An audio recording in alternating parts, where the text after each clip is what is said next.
I had to kind of put things in place for my son just in case I was, I didn't make it through. What relative I would sign my guardianship over to. Yeah, I thought more so about my son versus myself. I am a single mother, a soccer mom, running around, a teacher, an educator, a friend. My son is here, he plays soccer. He's 13 years old, he's in 7th grade. He plays for the school soccer team. He keeps me young. I was diagnosed this past year.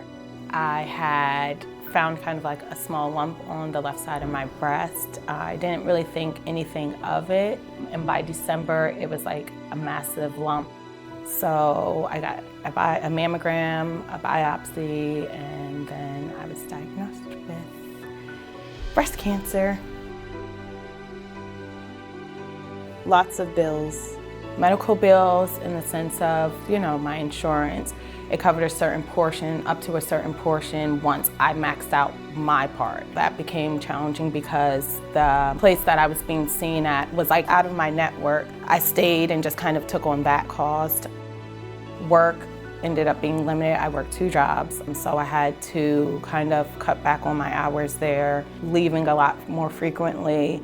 Then I had to take FMLA so that I could be out for my surgery. I did push myself because I'm big on kids and my students. I did push myself.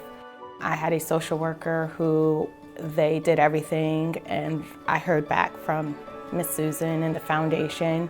From just the start, she was just hands-on with me. I'm really grateful and appreciative of it.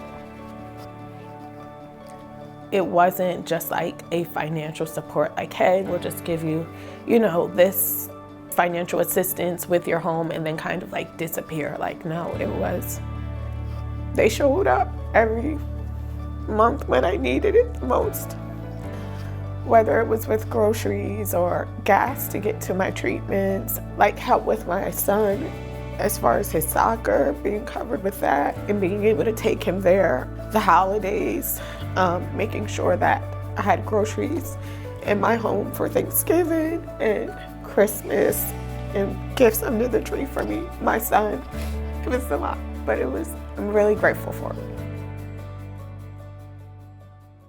Just some days not wanting to get up and, have to cook or go to the grocery store. Having the service being provided to me where someone was able to drop, groceries off at my front door for my son.